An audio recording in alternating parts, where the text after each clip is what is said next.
Alright guys, here's the Karma updating. And I really had a lot of trouble getting this to work.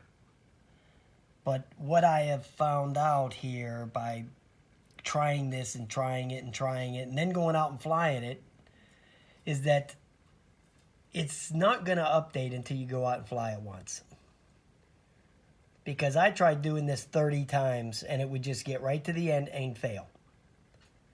Then, of course, I flew it and brought it in here and set it down, and it recognized everything, and it actually said the stabilizers was already up to date, and it's going through the process now of updating everything else. So I guess that's what you're going to have to do. If you're having trouble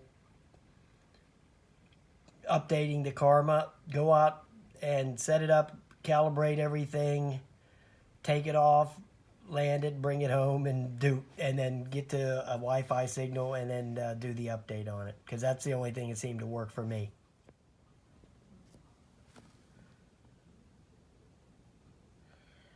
Okay, updating this thing is a real pain in the ass. Okay, you just have to keep doing it, keep going at it, and keep going at it, and keep going at it. But another little tip I found, that it seems to work better if you just have the controller on. Leave the drone turned off. Okay, now it's going to go through the resetting because it's updating the drone now. Leave the drone turned off until all the components, all the firmwares are downloaded.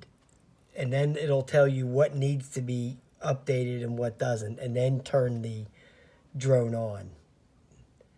And then it'll go through the update process like it's doing here. So, man, this took me hours and countless times to do this. Finally, there it goes. Okay, so it's all done.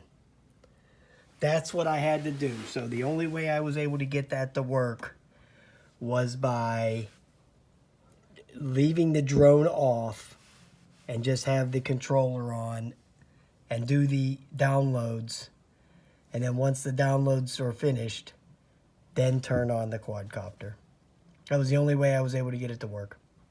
All right, guys. Thanks for watching. I'll talk to you later.